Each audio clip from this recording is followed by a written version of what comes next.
Hi! Kamusta kamutanan? Ang alan ko si Adrian, mastoryahanin naman kita pati sa pahamot. Ini nga pahamot nga luwag ko istorya sa inyo subong, tawag siya Bow Acute for Men. Iyan ni siya ni Armaf. Panlalaki ni siya, pero kung luwag mo siya suksukon, bahala ka pag gusto ka. Kag, o de parfum ni siya, butang balon, isa ka baso kalayo, bago ka masimotan. Ano ni siya klase nga pahamot?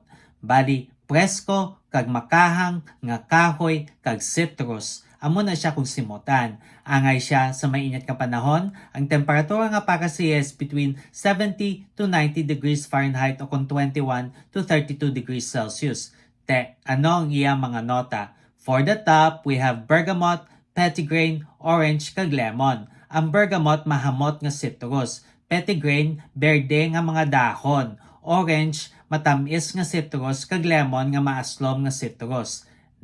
Kag for the mid, we have jasmine, lavender, rose, sage, kag rosemary. Ang jasmine, puti nga bulak nga matamis. Lavender, presko kag tinlo nga nota. Rosas nga matamis nga bulak. Sage nga manamit nga nota kag ginagamit sa pagluto. Kag rosemary nga mabugnaw kag makahang nga nota nga ginagamit man sa pagluto. Amo na nga manamit man na siya.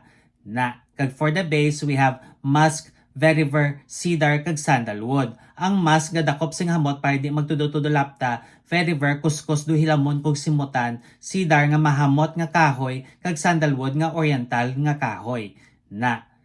Kabay pa nga namian kamo sini nga pahamot. Kag kung may ibang pa kamo mga pahamot nga luyag istorya sa akon, ibilin lang sa comment section sa duso naman. Bye-bye!